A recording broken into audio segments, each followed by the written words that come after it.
Hi అండి. Welcome to Eden food recipes. ఈరోజు మీకు బెండకాయ వేసి చేపల పులుసుని తయారు చేసి చూపించబోతున్నాను. చాలా బాగుంటుంది. ఒకవేళ ఎవరైనా ట్రై చేయకపోతే ఒకసారి ఇలా ట్రై చేసి చూడండి. చాలా బాగా వస్తుంది. టేస్ట్ కూడా బాగుంటుందండి డిఫరెంట్గా. నేను ముందుగా ఇక్కడ చేపలు కడిగేసి పెట్టుకున్నానండి శుభ్రంగా. దీనిలోకి సాల్టు, అలాగే కారము, పసుపు, కొద్దిగా గరం మసాలా వేసుకుని కొద్దిగా మ్యాగ్నేట్ చేసుకుందామండి. కొద్దిసేపు ఇవన్నీ కలిపేసుకుని పక్కన పెట్టేసుకుందామండి. ఒక పావు గంట సరిపోతుందండి, 15 నిమిషాలు.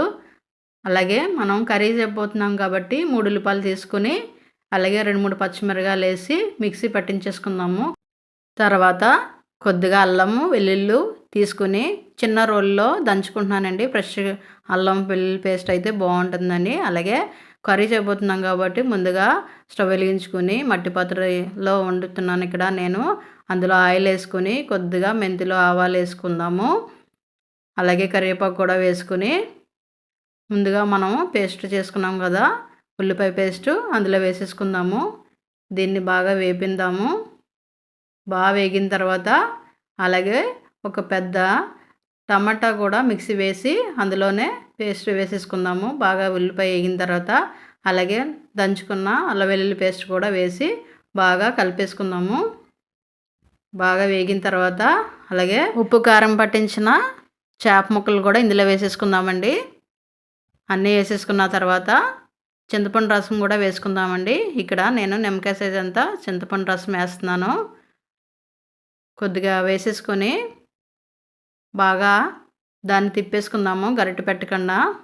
అలాగే 2-3 బెండకాయలు పొడవుగా కట్ చేసి వేసుకుందామండి. ఎక్కువ అవసరం లేదు, 2-3 బెండకాయలు సరిపోద్దండి. అలాగే 2-3 పచ్చిమిరపకాయలు కూడా అందులో పొడవుగా చీల్చి అందులో వేసేసుకుందామండి. ఈ పులుసు మరగాలి కాబట్టి మూత పెట్టేసుకుందాము. ఎక్కువ వాటర్ వేసేయకూడదండి, ఉత్తినే ఉడికిపోతాయి కాబట్టి చేప ముక్కలు. చూడండి అయిపోయింది, అప్పుడే రెడీ అయిపోయింది. లాస్ట్లో కొత్తిమీర వేసేసుకోవడమేనండి.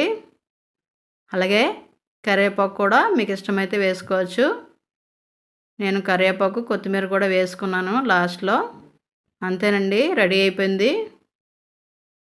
ఫిష్ కర్రీ ఎప్పుడు కూడా చల్లారితే బాగుంటుందండి వేడి వేడి కంటే. చూడండి చాలా బాగా వచ్చింది.